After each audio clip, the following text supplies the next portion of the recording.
Are you a man? If so, it's probably best you just avoid rivers entirely at this point. I'm Aiden Mattis, and thanks for stopping by the Lore Lodge. Wait, that's the outro. I'm Aiden Mattis, and welcome back to the Lore Lodge.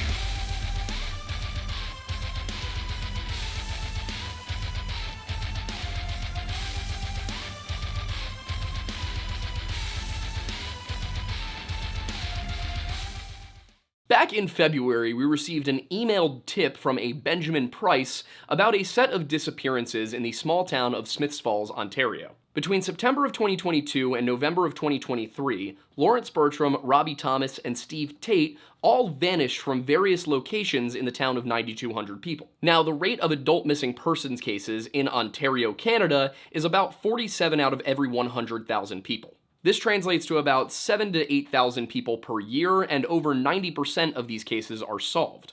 I say that because going into this, I want to set some people's expectations. It may seem like 3 men vanishing from this one little town in just 14 months is a lot, but in fact, that's kind of within the expected range. Context is key, however, and there are reasons to believe that these disappearances may be connected. First of all 3 men knew each other. Now, to what extent they had relationships is not necessarily known. The media has gone as far as to say that these men were friends, whereas the police have been a little bit more reserved about it. They've said that these men were acquaintances and that they shared similar interests, though they did not go into detail about what those interests might be. We do know what they meant by similar interests, however, which was that all 3 of the men had an alleged history of drug issues. I do want to say, before we get any deeper into the video, everything that is said in this video is my opinion based on a collective group of facts that I compiled. It should not be interpreted that anything I am telling you is the opinion of the Smiths Falls Police, of the Ontario Provincial Police, of the reporters I may cite. I want to be very clear, this is all my opinions, and nobody else should be held accountable for anything I say, except maybe Aiden, because he helped. Part of the reason I give that little disclaimer is that I did speak to officers at both the Smiths Falls Police and the Ontario Provincial Police, and I don't want any of this to be interpreted as me saying this is what they believe. I do also want to take a moment to thank the Smiths Falls Police Department and the Ontario Provincial Police. They were incredibly polite and as forthcoming as they could be when I spoke to them. That is a very rare occurrence, and that deserves some praise and genuine thanks. I will also say that at first, as I started researching this, I was a little bit surprised to find that the police were investigating these as 3 separate incidents, and then I began to kind of understand why, not necessarily from an evidentiary perspective, but more from a policy, a procedure perspective. I now have a better understanding of how the Canadians do things, and they do things a little bit differently than we do. I'll get into that later in the video. In any case, police have been investigating these as 3 separate incidents due to a lack of hard evidence that they're connected. There's plenty of circumstantial evidence, just nothing that they can look at and say, yeah, we can now commit resources to this. This is an actual lead we can follow. However, the lack of transparency around the specific details of these cases has caused the rumor mill to start just churning things out. However, what those rumors even are is also being kept under wraps by the media and the police. And this is actually kind of a big barrier I ran into in this video, and it caused some difficulty in getting details. I did my best. And in the midst of all this secrecy is the concerning aspect that the police have yet to rule out foul play. They have told people that there is no threat to the public safety, but it should be noted that that's probably pretty careful wording. This could be the police saying they don't know if it's foul play, but if it was, they believe that these men were targeted for reasons specific to them. Therefore, nobody's in danger of being picked off randomly in the street, but certain people who may be running these circles should exercise caution. Even if there weren't any connections between these men and the disappearances turned out to be entirely unrelated, foul play would still be a reasonable concern in Smiths Falls, an old rail town with a familiar history of falling on hard times as manufacturing moves away to cheaper markets. As a result, Smiths Falls has the same issues with crime and poverty that you would recognize in any old American small town in the Appalachians or the Midwest. And this is to the extent that the crime rate in Smiths Falls is 81% higher than the national average and over double the average for the province of Ontario. But it wasn't always like this. And you know what else wasn't always like this? How easy it is to have a delicious meal right from your microwave with our partner for today's video, Factor. If you've been watching the channel for a while, you've probably seen your fair share of Factor ads from us, and that's not just because they've treated us very well as partners, but because we actually genuinely enjoy Factor. We like this service. And it's not that neither Aiden nor I can cook. Both of us can. In fact, I'm actually a very good cook. I enjoy it. But cooking is a lot of effort, and especially with summer coming, you've got everybody loves their barbecues, getting outside, having some burgers and some lemonade and all that, but you can't do that every night, and especially not if you're on a busy schedule. I know I go through a lot of periods where I'll have a lot of motivation to cook for a few days, and then I burn out and I end up ordering takeout for 2 weeks. Factor is a really good middle ground where you don't have to spend money on huge portions of takeout food that are 3,000 calories. Instead, you can get dietitian-approved, chef-plan meals that come straight from your microwave. And while you might sit there and be a little concerned about limited options, I mean, how many things can Factor possibly offer at any given time? The answer is over 35 entrees and 60 add-ons. You could actually, using Factor's menu, have breakfast, lunch, dinner, and dessert, as well as several different protein shakes and a wellness shot. Like, you could survive off of Factor alone if you wanted to. And of course, there may be those who are concerned about the quality of something that you can make in your microwave, but let me put it this way. I love steak. My stepdad cooks some of the best home-cooked steaks I've ever had. I'm the kind of guy who, I don't order steak at Outback. I go to a steakhouse if I have, obviously not often, I do this like once a year. But I like steak. I like a good steak, and I don't like bad steak. I like Factor's filet mignon. We gave Factor a shot about a year ago, and we have loved it ever since, so if you want to do the same, you can go to factor75.com and use code LORELodge50 to get 50% off your first order. You can also go to the link in our description and do the same. And the savings don't stop there, because if you use code LORELodge50 at factor75.com, you will not only get that 50% off your first box, but you will get 20% off your next month of boxes. Once again, that's code LORELodge50 at factor75.com to get 50% off your first order and 20% off your next month of boxes. And now that we're through that factor, I want to go into something else that factors into most Lore Lodge videos, which is a history segment. And I will say that I know this is a part that a lot of people skip. Once again, you can do that very easily by going down to the little scrubber bar and just going to the next chapter. Though I will say that while the history segment in this video is actually fairly long, it's a mysterious one. It's kind of a cool story, and I think it's worth watching if you're just interested in sort of, the mysteries of the past. But if you don't care for it, totally understand. We're not judging. Go ahead and skip to the next chapter.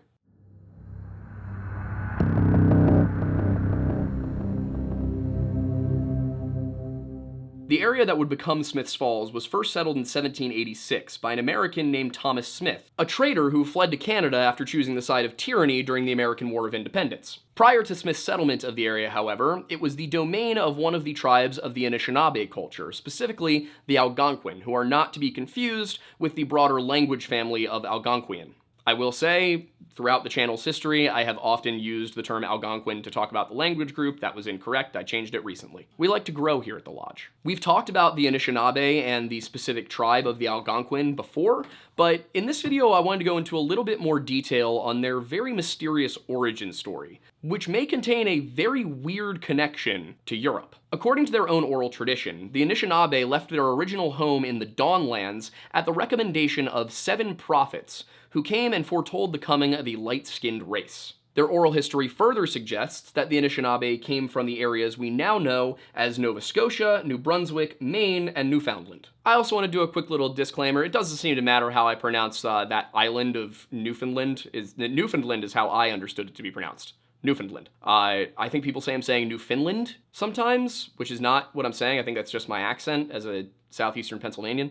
And I've also heard Newfoundland. I don't think that one's right either. I believe that the correct pronunciation would be Newfoundland, right? Yeah, that's what I grew up hearing. That's what it came up when I looked it up, and that's what I'm saying. It just may not sound that way. In any case, it seems that the Anishinaabe were not from the island. They were from the mainland, and possibly they were from one of the furthest west tribes.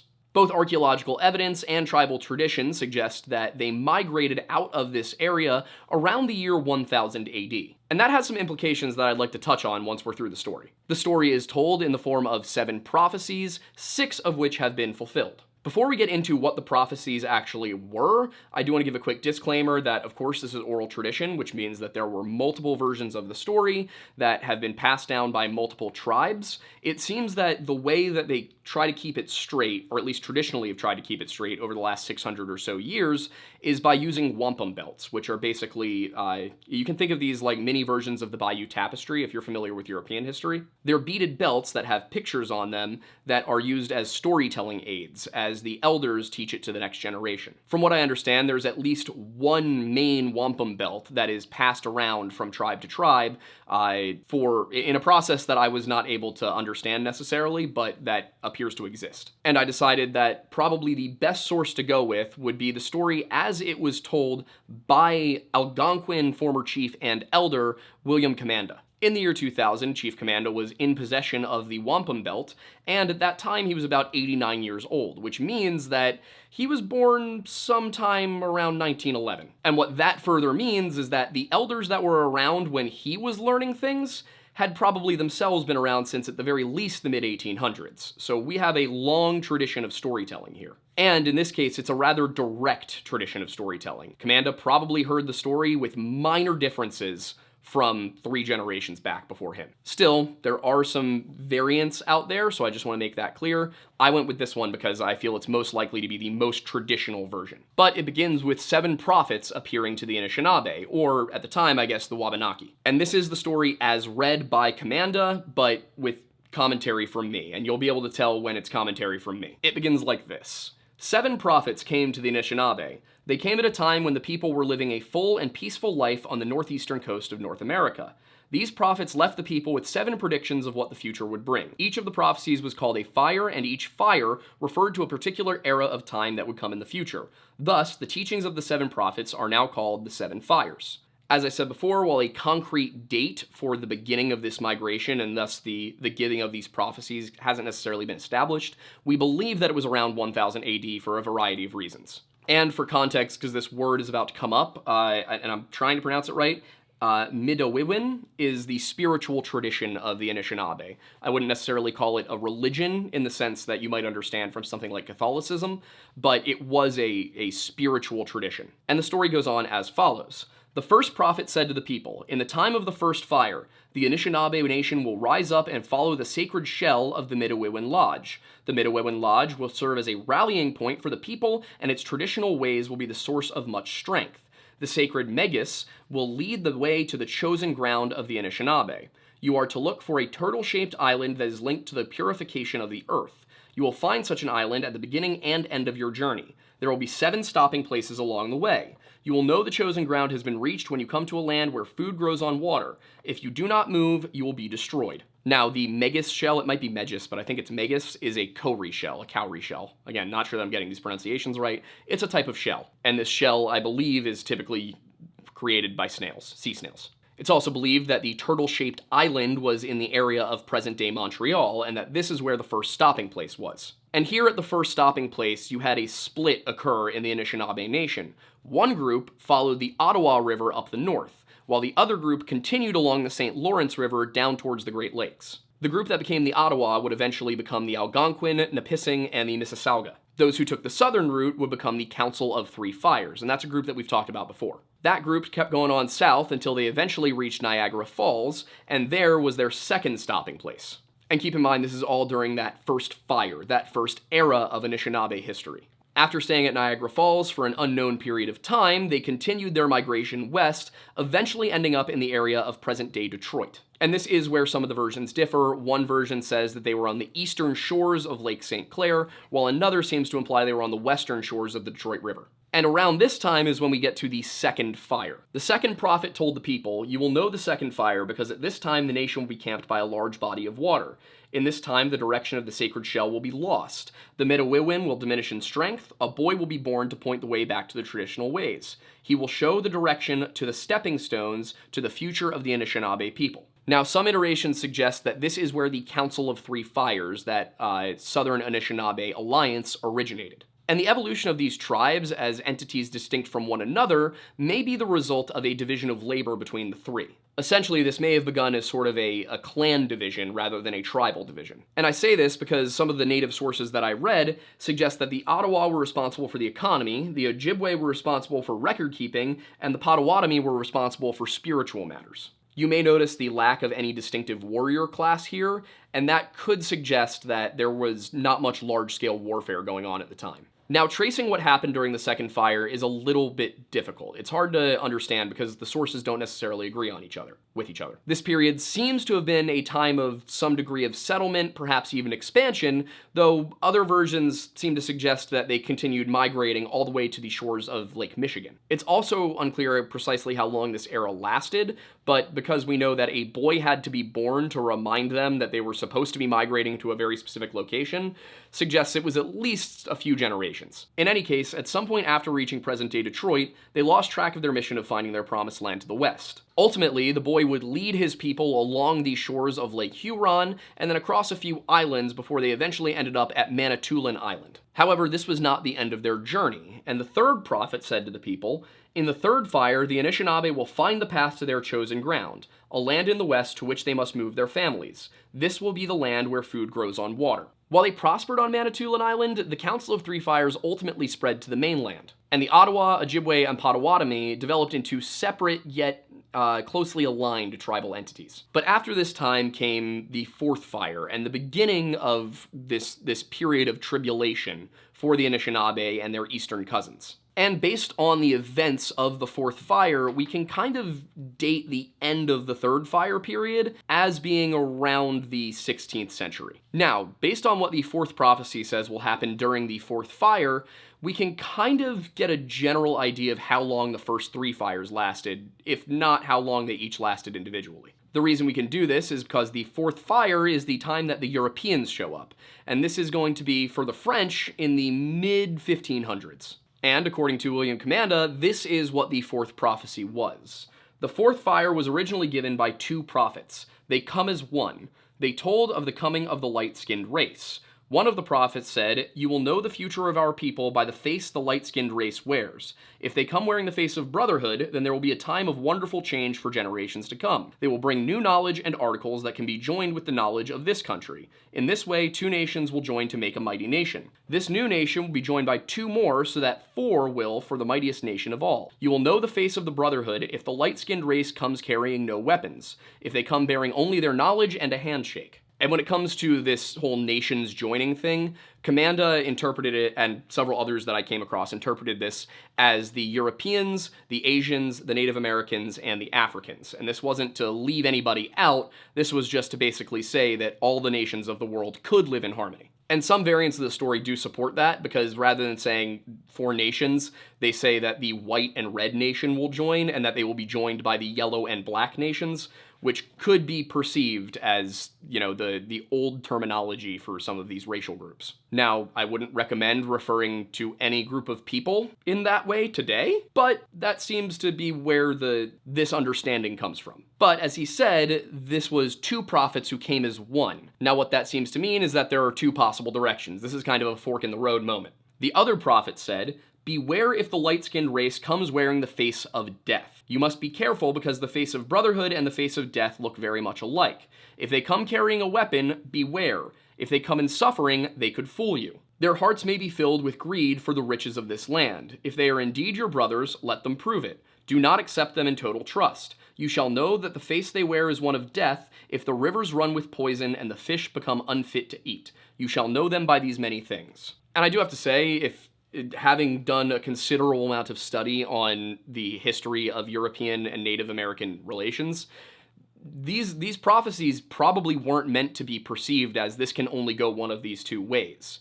There were different colonies, even within the same national group. You had French colonies that were hostile and French colonies that were friendly. You had English colonies that were both. Like, if you look at the story of Roanoke, which we have an entire video on, some members of the Roanoke colony, the original one, really did want to work hand in hand with the natives, and some saw them as inferior and a people to be conquered. So The face of brotherhood and the face of death could be worn by people from the same colony. But I also find this section really interesting for another reason. Many sources have suggested that this story of 7 prophecies either developed over time or that it was created later, possibly within the last 300 years, as a way of telling the story of the migration. And while this would explain the prophecy's references to a light-skinned race that wouldn't appear for another 500 or so years, it would not explain why the migration began around 1000 AD.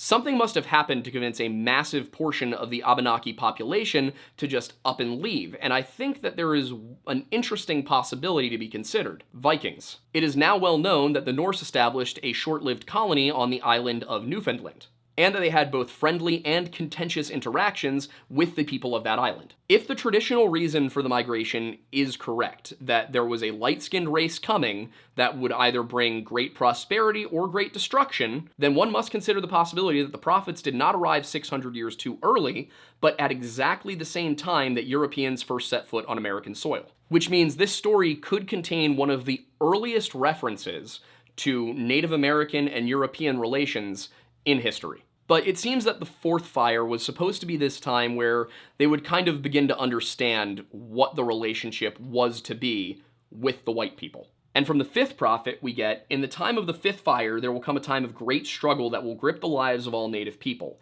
At the waning of this fire, there will come among the people one who holds a promise of great joy and salvation. If the people accept this promise of a new way and abandon the old teachings, then the struggle of the 5th fire will be with the people for many generations. The promise that comes will prove to be a false promise. All those who accept this promise will cause the near destruction of the people. There are a few different interpretations of this prophecy. Some suggest that this will be the Europeans inviting the natives to come and join European American society. Other versions say that there's not going to be one person that comes among them promising joy and salvation, but people who come among them promising joy and salvation. And for that reason, some people interpret this to be a reference to the coming of Christianity, and that the coming of Christianity and the acceptance of Christianity amongst the Native American peoples would lead to their destruction as a separate entity, a separate nation. And Commanda presented the following in addition to the actual prophecy. He said, "When the 5th fire came to pass, a great struggle did indeed grip the lives of all native people. The light-skinned race launched a military attack on the Indian people throughout the country, aimed at taking away their land and their independence as a free and sovereign people. It is now felt that the false promise that came at the end of the 5th fire was the materials and riches embodied in the way of life of the light-skinned race. Those who abandoned the ancient ways and accepted this new promise were a big factor in causing the near destruction of the native people on this land." Considering the history of North American colonization, the period of the 5th fire would have probably taken place between the late 17th and mid-19th centuries. Prior to this era, most conflicts in North America, which involved both European and native powers, were either natives going to war and recruiting Europeans for their side, or Europeans going to war and recruiting natives for their side. So that means that the period of the 4th fire was probably around the mid-1500s up through the mid-1600s. But after this period of actual war during the 5th fire comes the 6th fire. The prophet of the 6th fire said, "In the time of the 6th fire, it will be evident that the promise of the 5th fire came in a false way. Those deceived by this promise will take their children away from the teachings of the elders. Grandsons and granddaughters will turn against the elders. In this way, the elders will lose their reason for living. They will lose their purpose in life. At this time, a new sickness will come among the people. The balance of many people will be disturbed. The cup of life will almost become the cup of grief." And Commanda elaborated on this bit as well. In the confusing times of the 6th fire, it is said that a group of visionaries came among the Anishinaabe. They gathered all the priests of the Midewiwin Lodge. They told the priests the Midewiwin Way was in danger of being destroyed. They gathered all the sacred bundles. These were they would keep bark tablets where they had a sort of system of writing that told the stories, not just the migration one, but a number of other important aspects of their beliefs. So that's the sacred bundles. They gathered all the scrolls that recorded the ceremonies. All these things were placed in a hollowed-out log from the ironwood tree.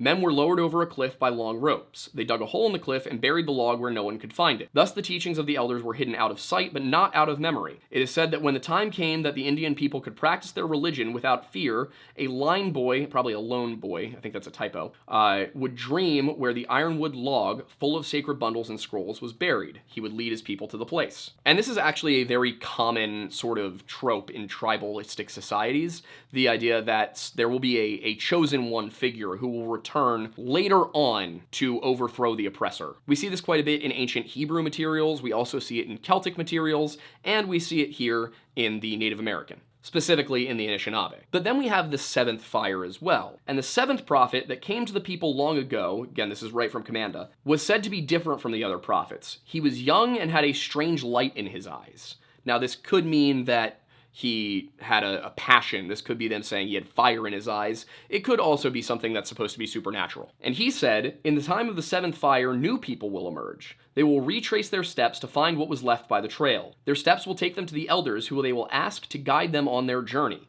But many of the elders will have fallen asleep. They will awaken to this new time with nothing to offer. Some of the elders will be silent because no one will ask anything of them. The new people will have to be careful in how they approach the elders. The task of the new people will not be easy. If the new people will remain strong in their quest, the water drum of the Midewiwin Lodge will again sound its voice. There will be the rebirth of the Anishinaabe nation and a rekindling of old flames. The sacred fire will again be lit.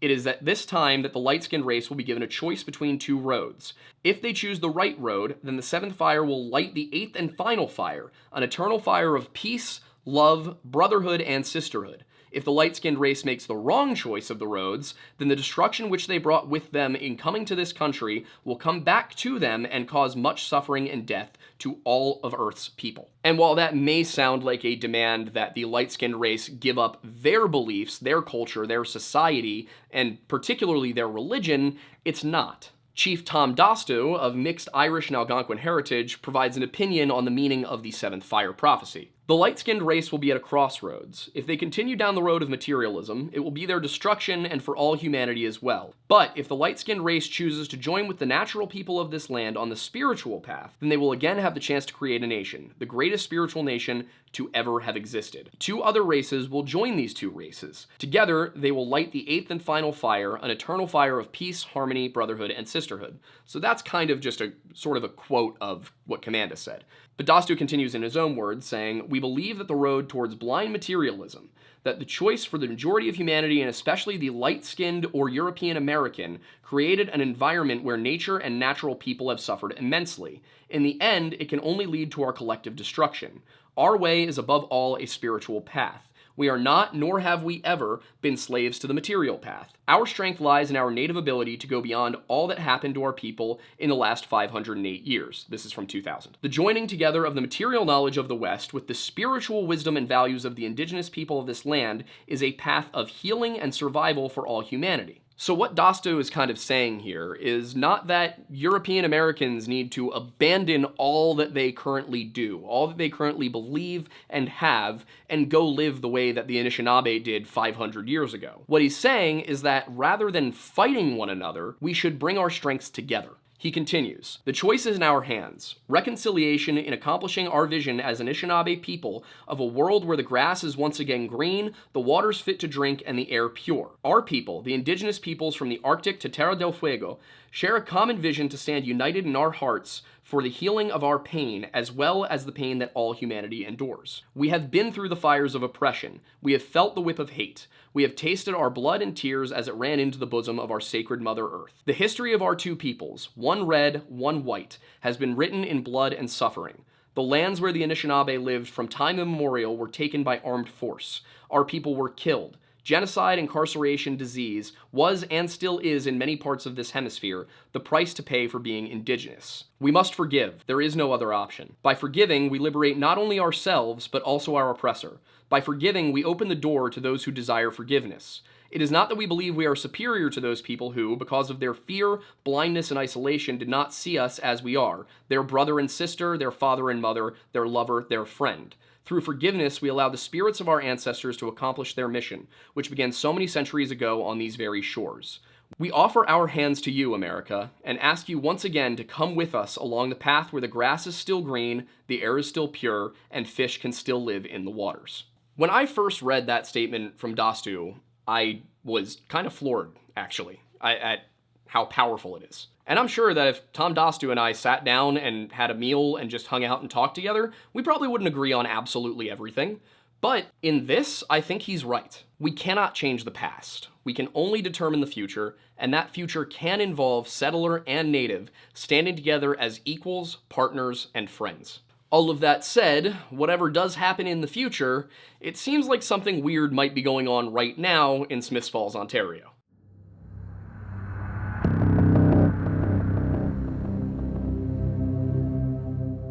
As I mentioned at the beginning of the video, Smiths Falls isn't really doing too great, with a very high crime rate and a staggering 10.1% unemployment rate.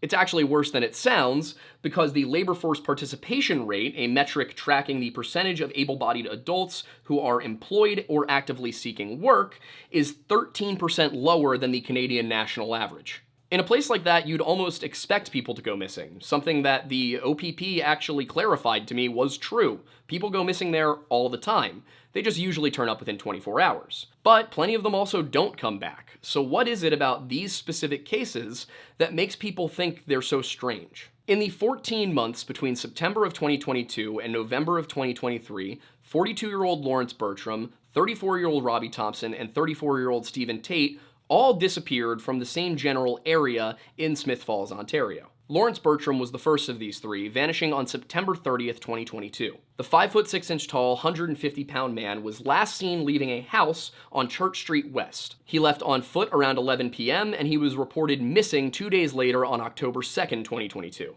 While the media and the police haven't given a specific address for which house this was on Church Street West, I do think I've figured it out, though I won't be giving you the exact details in this video because I don't want to get the houses wrong and cause problems for innocent people. That said, if the people involved in investigating this do see this video, I hope that they take what I'll be saying into account. That is, unless they have very concrete reasoning to not think that these are connected, which was not I did not get that sense from the conversations I had with law enforcement. They seem to be undecided as to whether or not these are actually connected or if foul play was involved. What I can say about the location is that we know that the house was on the same block of Church Street West as Westminster Presbyterian Church. The police investigated this as a missing persons case, and they did request the assistance of the Ontario Provincial Police, or OPP.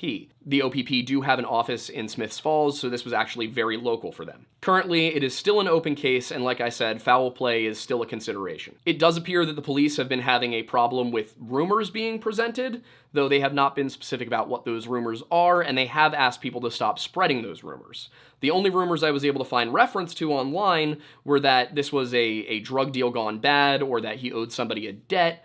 It appears that the police perspective is, unless you can prove this, don't bring it to our attention. That said, I do feel that as far as rumors go, that one is very reasonable. Now, if you've been around watching the channel for a while, you're probably noticing that I'm being unusually easy on the police here. And the reasoning for that is that the Canadian justice system works differently from the American justice system. While law enforcement is executive branch in both America and Canada, and judicial is a judicial branch in both America and Canada, what differs quite a bit are privacy laws. What that means is that in the United States, when somebody is convicted of a crime, or even charged with a crime, in most states, all of the information can be released. Their age, at the very least, what street they live on, and what they were accused of. In Canada, there's a bit more of a process to that, and the police departments aren't authorized to release that information to journalists. Whereas in the United States, police departments will often share what the coroner shared with them. I don't know what the Canadian police know to the extent that I know what American police tend to know. Even if I were to file the Canadian equivalent of a Freedom of Information Act request,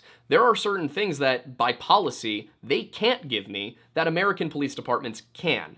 So when an American department tells me, no, I can't give you that, I can often say, actually you can, and you're choosing not to. American police departments will often publish a lot more specific information about cases as well. So I will know things like, the decomposition level of a victim. With Canadian cases, all they're allowed to tell the public, all they're allowed to tell journalists, is whether or not it was foul play and what the cause of death was. One example I can give is that in the United States, if somebody is shot, then the media will pretty much immediately know how many times they were shot, where it happened, what kind of gun it was, what the injuries were, if any of them were the fatal shot, or if it was blood loss, or if they died en route to the hospital. You will know a wealth of information.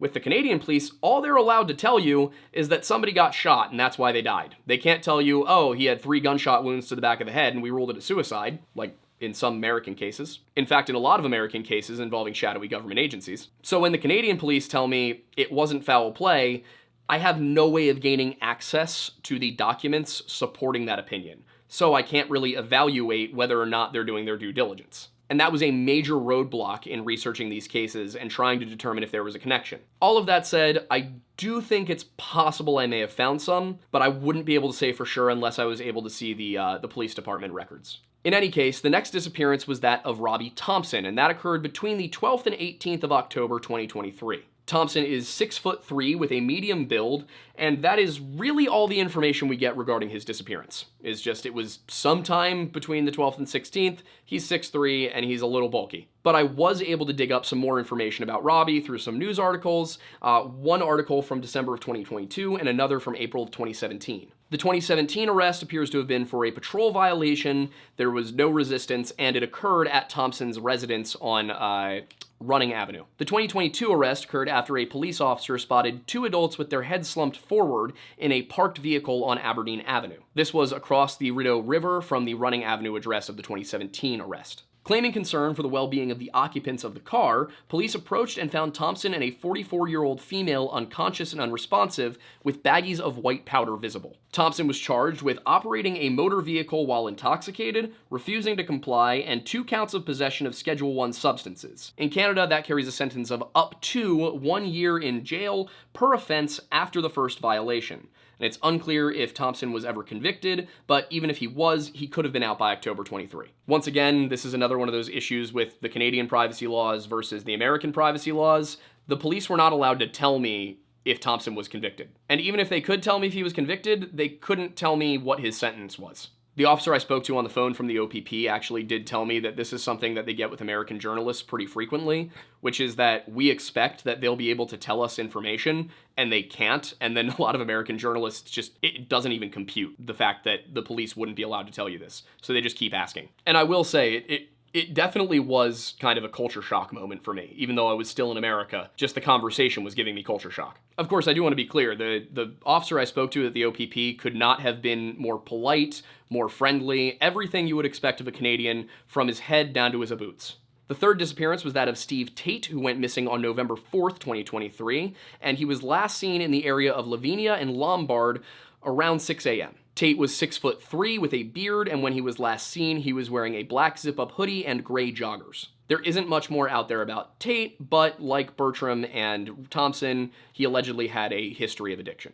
Unlike the others, however, his body actually was found. It was located along a stretch of Highway 15 between Kelly Jordan Road and Sturgis Road, 2 to 3 miles from his last known location on November 8th. It should be noted that the place where he was found was also about 1.5 miles north of his residence on Helen Road. I was also told by law enforcement that he was last seen leaving a party, so I'm unsure if there's something that didn't make the media or that they uncovered later on and he went missing later that day, or if he was just leaving a party at 6 a.m., maybe he stayed over, the party ran late. I wasn't able to ascertain for sure, but what I do know is that where he was last seen, according to the media, Lavinia and Lombard, 6 a.m., body located 2.5 miles north between Kelly Jordan Road and Sturgis Road, and about 1.5 miles north of his own residence. So if he was going home from a party, he walked way past his house. When law enforcement recovered the body and the coroner performed an autopsy, it was determined that the cause of death was a hit and run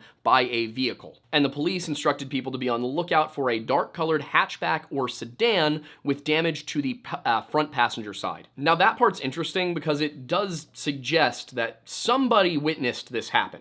In an American case, I would ask, who is the witness? Is the witness reliable? Where was the witness? Why did they say it was a dark-colored sedan or a hatchback? Why didn't they know which one it was? There's a whole bunch of questions that I would have gone through in the research process to try and ascertain whether this is, something that should be considered as legitimate evidence or not, but again, because of the way Canadian policy is, I can't find any of that information. And part of the reason that frustrates me is that I frequently see that maybe a witness was not as reliable as you would think. Maybe we can look into their history and determine they had a vendetta against somebody. Or there have been cases where I found out that somebody who said they were in a certain place wasn't there at all, and so whatever they said happened was not in any way reliable. And I'm not accusing the police of being incompetent or unable to do their jobs.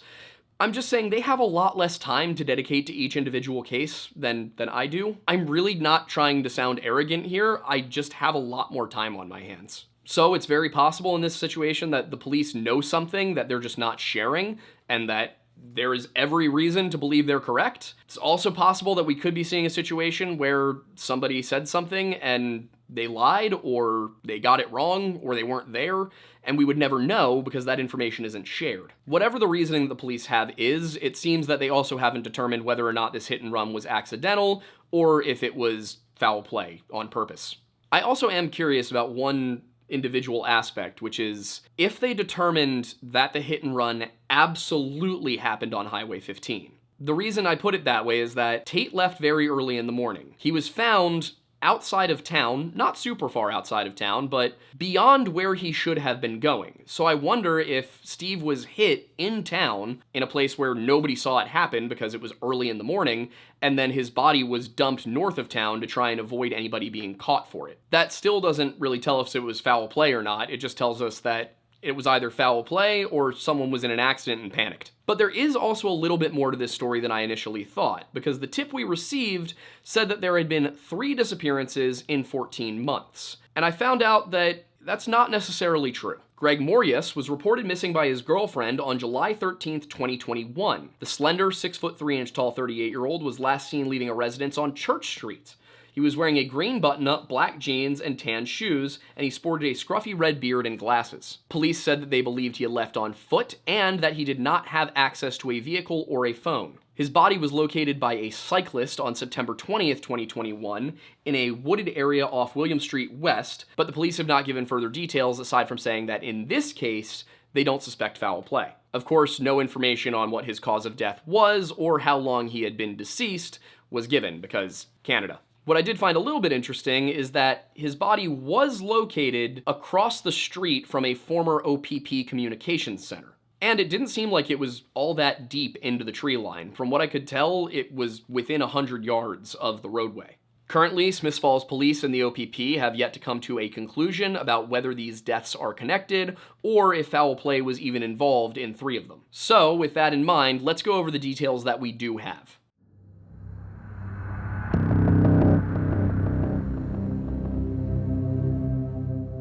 Some of the things we can look at to ascertain whether a set of incidents are connected are the similarities between the potential victims. We do this a lot with cases attributed to the smiley-faced killer theory, as well as the missing 411 phenomenon, and we can apply that here as well. We know the least about Robbie Thompson's disappearance, aside from the fact that the 6'3" tall, medium-build 34-year-old went missing between the 12th and 18th of October 2023. As for his history, we know that the man was arrested for possession of Schedule I drugs and DUI in 2022, and of violating his parole in 2017, which of course implies a prior charge and conviction. This means that, as a potential victim, Thompson himself has a history of petty crime, and that is relevant in forming a victim pool. But as Thompson is still missing, we have no way of knowing if he is alive or not, and if he has passed away, what his cause of death would have been. Looking at the oldest of the victims that we found, Lawrence Bertram is a 42-year-old, white, 5'6" tall man with a lean build, and was last seen leaving a house on Church Street West around 11 p.m. on the 30th of September,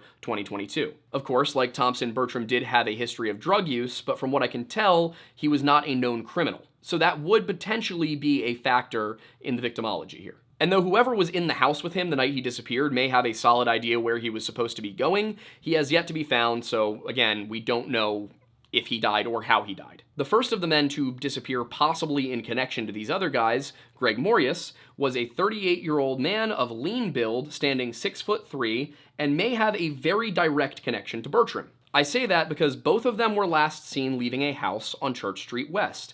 And like I said, I was able to determine which house Bertram was leaving, but we don't know which house Morius was leaving. The language in a lot of the media reporting isn't particularly clear, so it's difficult to tell whether the residence he left was his own or whether he was a visitor. Either way, police do know if it's the same house that Bertram left. And if it is, I do think that would be something that warrants investigation. And just to give you an idea of how I ascertained which house Bertram was at and why I'm confident about it, in one of the articles about his disappearance, there is an image, and in that image, the image has a caption, and the caption says that the vigil was being held a certain number of doors down from the house Bertram was last seen at. Those are the lengths that I had to go to figure out where he was that night. In any case, Morius disappeared July 13th, 2021, and was found just off William Street West, across from the OPP Communications Center, on September 20th, 2021. Once again, cause of death was not released, and foul play was not suspected. Looking at the publicly available information and the possible similarities to the Lawrence Bertram disappearance, I would like to know their reasoning for not suspecting foul play here, and if there's any possibility that these two cases are connected, I would hope that they would consider reinvestigating. The most recent potential victim, 34-year-old Steve Tate, was also 6 foot 3 inches tall, white, and of medium build. So all of these men are white, all of them have beards, 3 of them are 6 foot 3, and for the most part, they seem to be between 150 and 250 pounds. It does seem that Tate's record was clean. I couldn't find any reports of him being arrested or convicted, but his roommates would be arrested for possession of Schedule I substances, as well as illegal firearms just a few weeks after he died. I do have to say, as an American, looking at the picture of the illegal weapons was just hilarious. One of them was an M1 Garand. One appeared to maybe be a Lee Enfield, like bolt-action rifle from the First World War. Another one was just your standard AR-15 with a brace. Like, these are guns that my friends and I just go out and shoot for fun.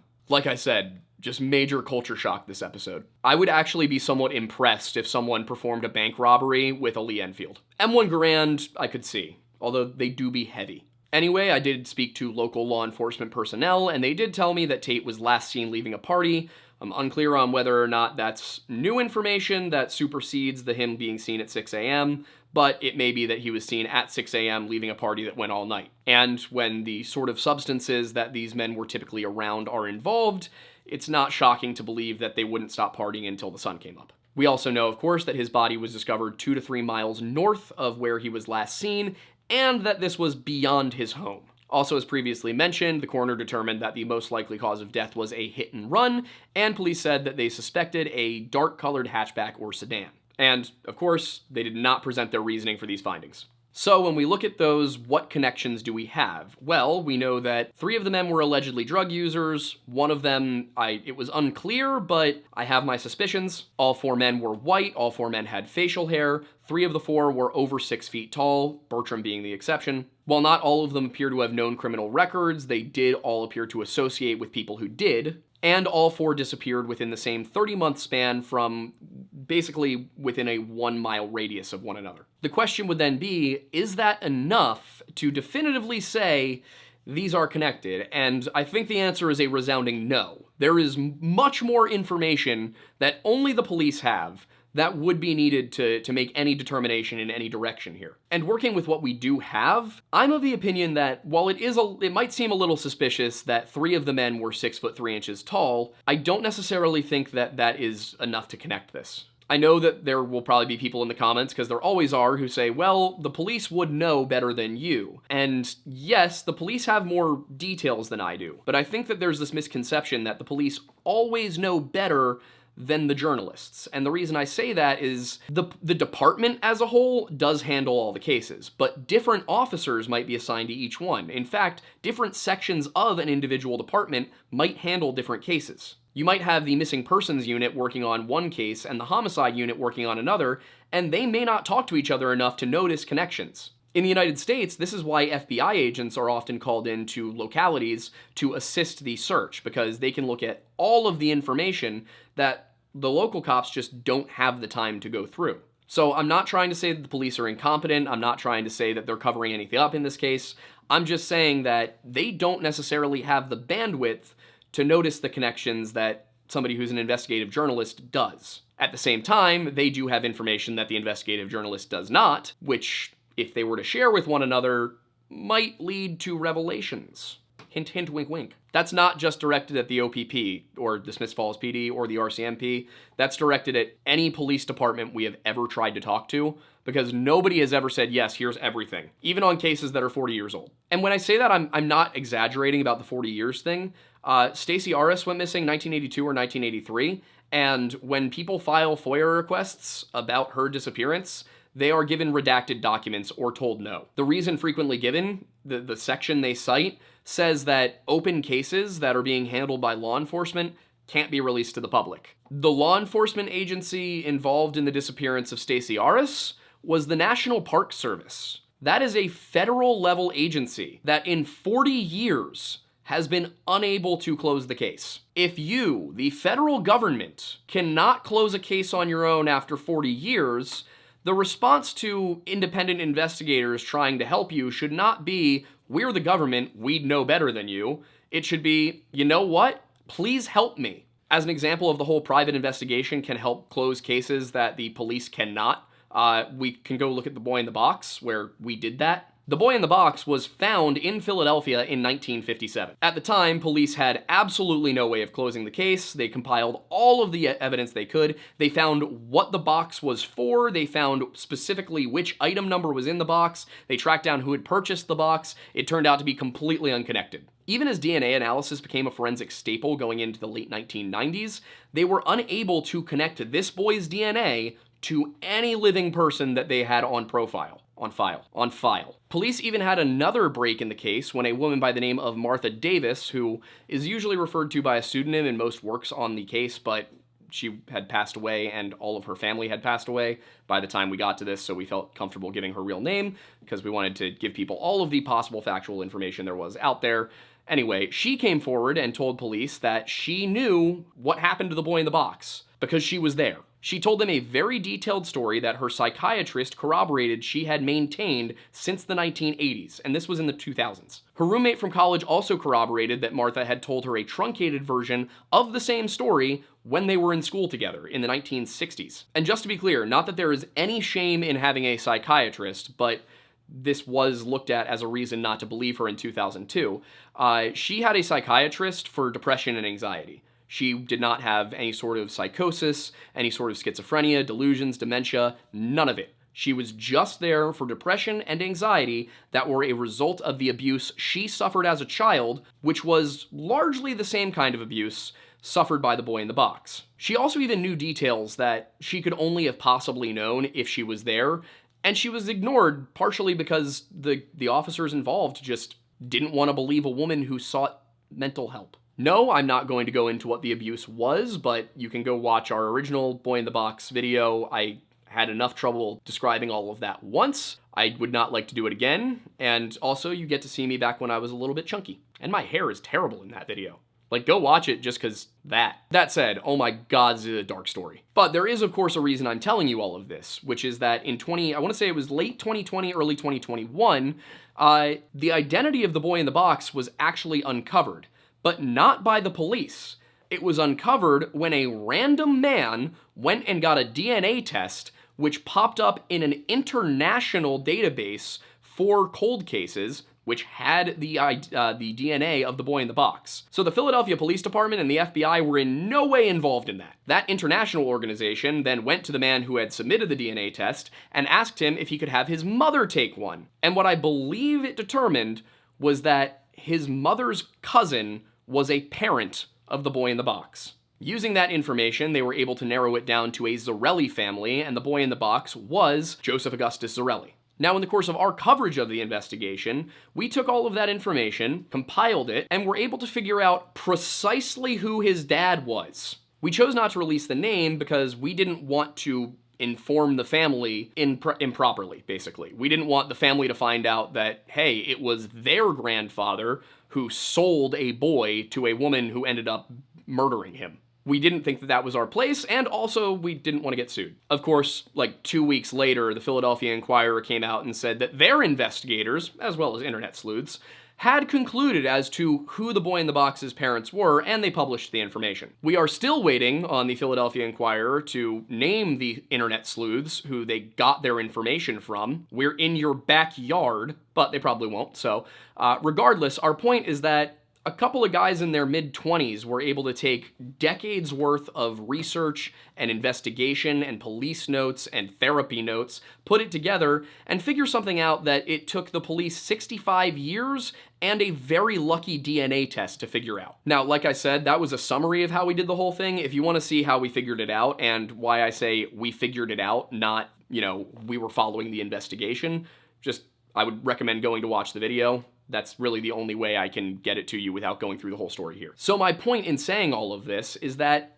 police departments have the information, but they don't seem to have the bandwidth. So in situations where nobody innocent could be harmed by releasing that information to investigators, private investigators, I think that they should. Sorry for the long-winded rant about that situation at hand, but the reason I give that to you is because I wanted to give you the scope of what we're dealing with, why we feel the way we do about it, before I tell you what my current thoughts are on these cases, because they might surprise you. I do think it's very possible there is a connection between a couple of these cases, but not all of them. To start, I think Bertram and Morius could very well be connected. I think that because Lawrence Bertram is still missing, but there is a very good possibility that the last place he was seen alive was the same house where Greg Morius was last seen alive. We also know that Morius was found, and it could be that the reason Bertram hasn't been is because whoever did kill Morius thought to hide the body further away this time. I also think it's very interesting that his body ended up near what is not a police station,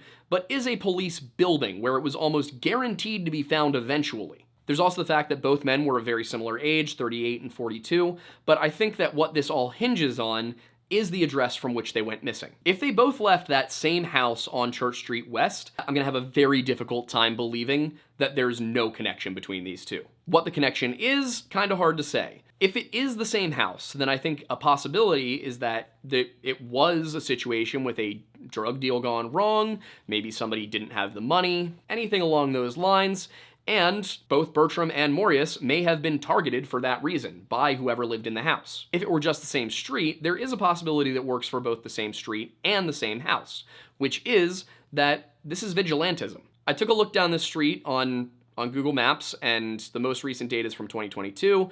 It looks like it's a pretty rough neighborhood. Part of me wonders if there is somebody who is watching that neighborhood who knows that maybe there are certain kinds of deals that go down there, somebody who misses the days when Smiths Falls was, a very nice place to live that didn't have these same issues with crime and poverty, and maybe that person decided that they were gonna go ahead and handle it themselves. It could be that they wanted the police to know, which is why they left Morius near a police building, or it could be that they left Morius there because that was the most convenient location, and they actually didn't want to be caught, which is why Bertram was hidden so much better. Aside from them leaving the same house, I think the one way we'd know for sure is if we found Lawrence Bertram and if the cause of death matched with Greg Morius. If that were to be the case and that cause of death wasn't necessarily self-inflicted, then I believe there would be a very strong possibility of a connection between these two things, and I think that they should be reinvestigated as connected killings because it could possibly be a vigilante or a serial killer, right? I say all of this with the disclaimer that, once again, there is information the police have that I do not, and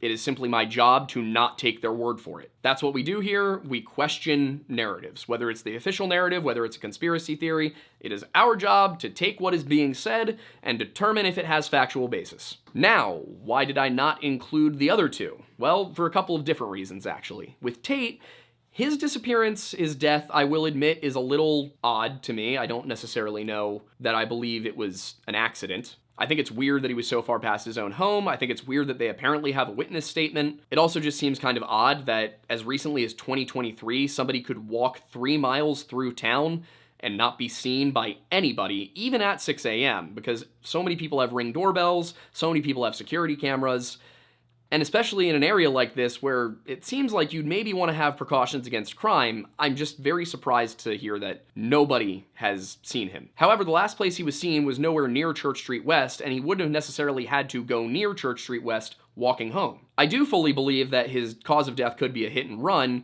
The only question I would have is, why was he a mile and a half past his house when it occurred, and why was he walking along the side of a highway? I would wonder about the possibility of somebody hitting him in town, putting him into the back of the car, and then dumping him along the highway in order to hide their tracks. But of course, it's also possible that maybe he was walking to a job, maybe he was walking to somebody else's house. Maybe I'm wrong about where his residence was. Pretty confident I have the right one, but nobody from the police has confirmed it to me. So, foul play? Definitely possible.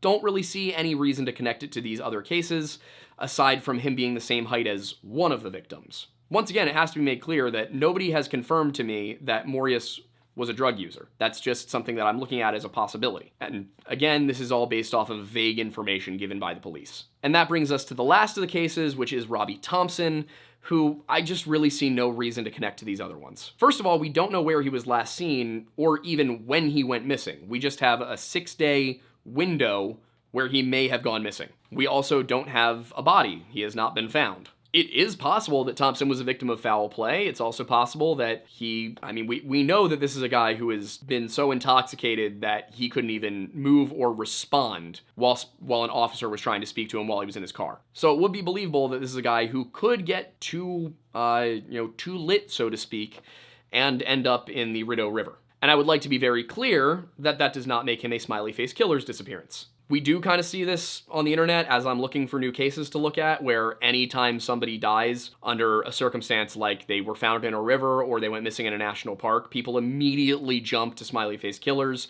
or to missing 411. And then it takes me about 5 minutes of looking into the actual details of the case to see, probably not. So with all of the information available, I'm sorry that I can't offer something more concrete. I was really hoping to be able to totally debunk or to prove that something is weird.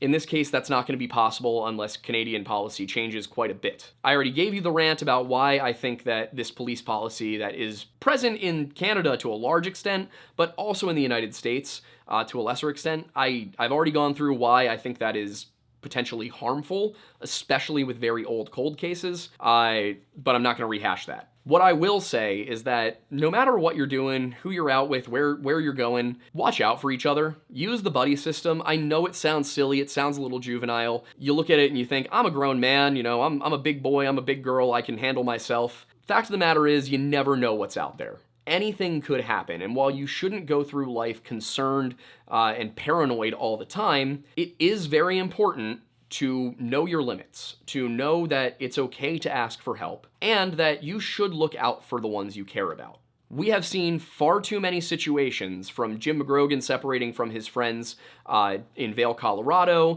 to Riley Strain separating from his friends in Nashville, Tennessee, where people think it's going to be okay. They think their buddy's going to be fine on their own, and then something just utterly unexpected happens. You may regret leaving a party because one of your friends got too drunk and had to go home. You might regret leaving a bar and not talking to that girl because your friend got kicked out. But you will always regret losing one of your friends. So, all of that put out there, we're very curious to know what you guys think, if there's anything that we missed, if there's other cases that we're not aware of. Maybe you're from around the Smiths Falls area, or you're from somewhere nearby. Maybe you know somebody who visited and went missing. Please let us know in the comments. Please let us know if there's anything you think we should know, anybody else we should look into.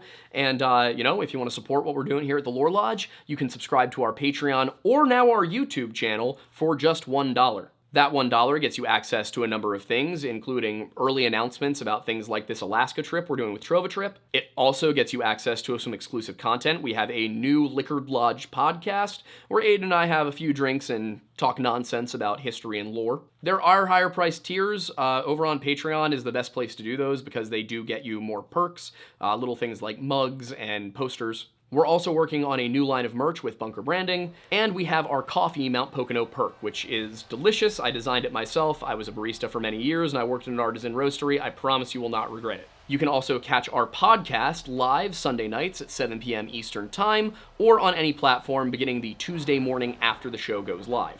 Aside from the podcast, we also have multiple other channels here on the Redacted Media Network. Yeah, that's what it's called now. Those are The Weird Bible, The History Hut, The Lore Lounge, and my personal channel, Aiden Mattis, where I stream video games and music and reaction and commentary and all sorts of fun stuff. Those are 3 nights a week, Tuesday, Thursday, and Friday. You should also be on the lookout for a set of new channels coming to our network that aren't really going to be hosted by us, which is kind of cool and new. We will be guests now and then, and in the first episode of each show, but those are coming very soon. They are going to be the Last Call Lounge with Celso, and Off the Record with Luke Eccles. And those are just two of a set we have coming. We kind of made a big boy move and got ourselves a studio space, like aside from this one that we built. Lastly, we have our Discord. That is bit.ly/jointhelodge. It is the best place to get announcements for everything that we do on this channel and our others. And if you like playing video games, we usually get together and we play some Helldivers, some Holdfast. There's good times. We even done Jackbox. And I said that one was last, but I did forget. I have to thank Factor, not because they obligated me to, but I genuinely think that it is a good product and I would recommend it. All that said, I'm Aiden Mattis and welcome to the Lore Lodge. Thank you for stopping by the Lore Lodge.